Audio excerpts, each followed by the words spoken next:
Hey guys, welcome back to Chesapeake Guitar and Amp Repair. I wanted to share with you some of my shop, some of my organization stuff. My first love, my hobby, thing I really like doing is organizing. I wish I had more time for it. I like working on vintage amps, but sometimes I feel like I just work on things just so I can organize tools and parts and things. So let's check some of my stuff out. So there's two sections to my shop. Well, really there's three sections. The first section is my amp corner. This is my amp corner. I have organization down below and I have an organization up top. I have some things to hold amps and works in progress. Also, on the other side of the shop, over there, I have things to organize projects as well. And this is my guitar corner. This is where I work on all the guitars. That's just my shop guitar sitting there right now. I have some guitar hangers up there above the bench just to kind of get things off the bench if I need to real quick. And all my tools, and I have a tool cabinet underneath of my main guitar work area. And that holds most of my guitar repair tools. That corner is also mostly for guitar stuff. The third part of my shop is the industrial area, I guess. It's kind of a mess right now. I'm having trouble hobbling around because of my broken leg, so it's not very clean and orderly right now, but got my table saw, my outfeed table, and the sanders and saws and drill presses and all the things. That's where all like the dirty work happens. If I got to drill chassis, if I got to route out guitars, everything kind of happens over there. But let's focus on some of my amp related storage ideas. So to start things out, this is where a lot of the storage is cataloged. So you can buy these on Amazon. I think they're $40 for one tray. They come with each one of these individually. I feel like that's the best deal going. I tried to buy these individually and they're anywhere from like $10 or $15, and they don't come with an organizing tray. Now you could build one, but why build one when you can just buy them? So I have lots of hardware. These are lots of screws. These are all of my machine bolts, or most of them are most commonly used machine bolts, and they're all labeled. I know it seems like a lot of work, but if you do it slowly as you get them, when I started this tray, it was probably only like this. These many screws, but I knew I was going to get more, so I just bought a big tray and I started organizing. And it looks like a lot, but this is probably only $25 worth of screws. Screws are 2 cents a piece or whatever if you're buying them in bulk, and not at the hardware store. You got to find a supplier online. More screws, and some of these are more specialty screws, and these are kind of more expensive. AmpRepairParts.com, they have a lot of specialty stuff. It takes a lot of the guesswork out. You can find everything just about at Fastenal.com, but they're not a special. They're a specialty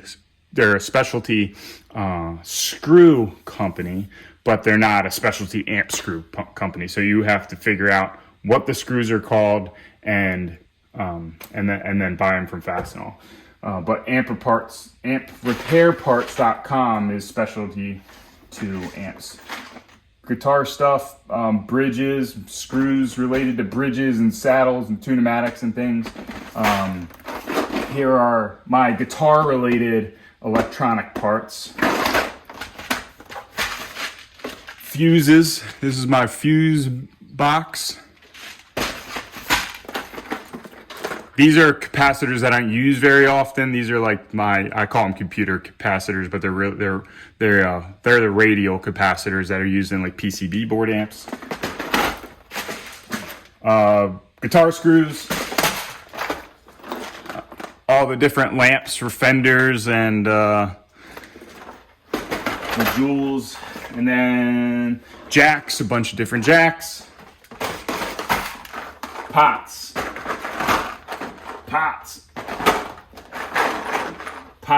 ooh, a screw bit, more pots, and then let's see, and then I have some random cases that I used to use. Well, I still use them, but So this doesn't fit in my tray, but these are all my parts. These are my fuses, some extra plugs, and everything's labeled. I know where everything is. See, it says fuse holders, Marshall amp impedance selectors, stereo plugs.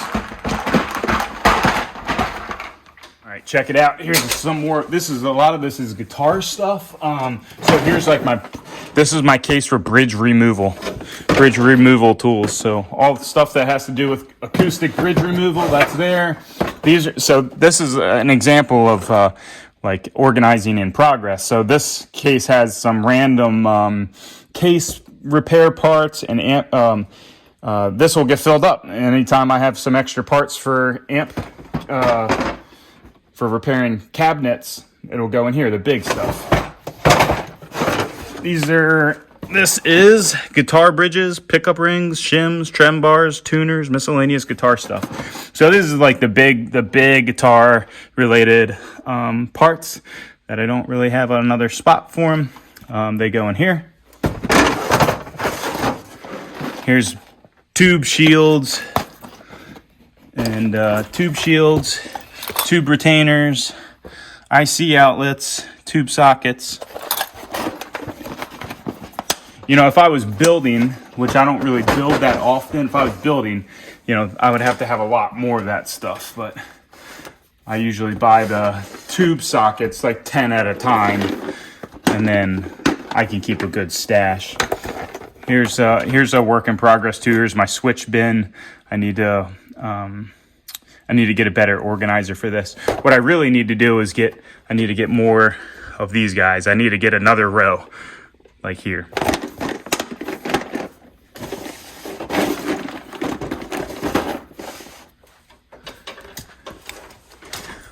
That's my my old tube tester, just a old tube tester, and I don't know.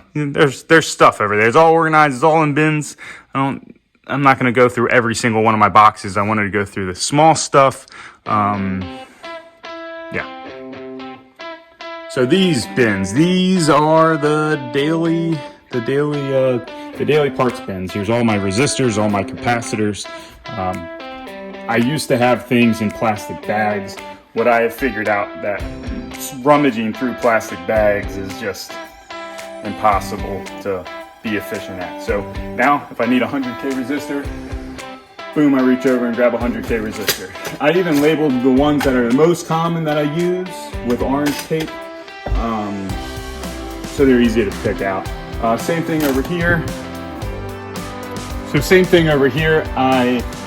These are high watt resistors, like 2, 3, and 5 watt resistors, and the ones that I use the most often are labeled with yellow. These are all the capacitors that I use all the time. So these are these are the small picofarad values, and these are like the electrolytic like cathode capacitors and bias capacitors, 250 microfarad, 100 microfarad, 100, another 100, 50, 50, 50, 100, 25, 25, and so on. And it goes from high to low. So if I'm looking for 250, I know it's there. If I'm looking for a 5, I know it's over here. And if I'm looking for a 10, boom, it's right there. Then my big capacitors. So there's my 20s. I like these mod capacitors. They're small, they're cheap, and they seem to function well. And then you get into small. So these are my 0.47, 0.22, 0.1 microfarad capacitors. So here's my small value capacitors, my non-electrolytic capacitors. They're in an old Mallory case, but and then I relabeled them. I like to have different types. So there's a bunch of different types in there. And again, I order them at 10 or 20 at a time. When I start getting low, I'll order another 10 or 20. Here's my wire up here, which I need to do something different with my wire because this isn't all the wire that I use. This is the stuff that I use most commonly. but it's not everything. And I'd like to get a better collection of wire to try to match the wire that are in the old amps. I have some of that, but I don't have everything. So I need to come up with a spool. You know, it's always a work in progress. I guess everybody has a deep dark corner. Here's one of my deep dark corners with my PA heads. I also have some old transformers back there and some vintage parts that I'm kind of saving for a rainy day. I also have some vintage stuff sitting around the shop, like this old power supply. I don't think I'll ever get this back up and running, but it's cool. It's a huge paperweight. And then I got another PA amp up there, an old bullhorn. That speaker cabinet looking thing is also a tube amp that I'd like to convert into like a bench amp. It would be sweet to have that up there and have it always on, and that's what all the guitars get played through. But that's a project for the future. As far as my tools go, I don't like having all the wires going all over the place. So what I would really like to do is I would like to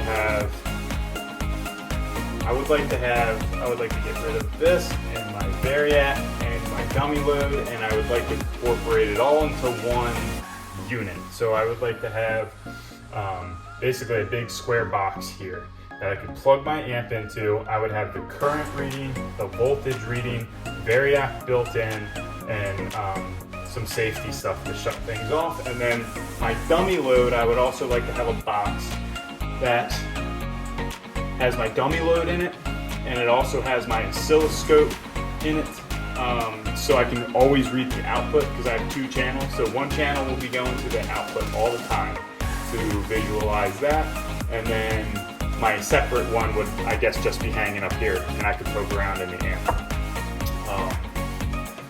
But they're big projects, and I just don't have the time to do them right now. I think you should make the time to do them, especially if you're just starting out. Do that stuff, build some projects. So I guess that's about it for this week. If you have any questions, you want to see anything more specific, you want to see part of my process, just hit me up, shoot me a message, leave me a comment. Thanks. This is Chesapeake Guitar and Amp Repair. See you next Saturday.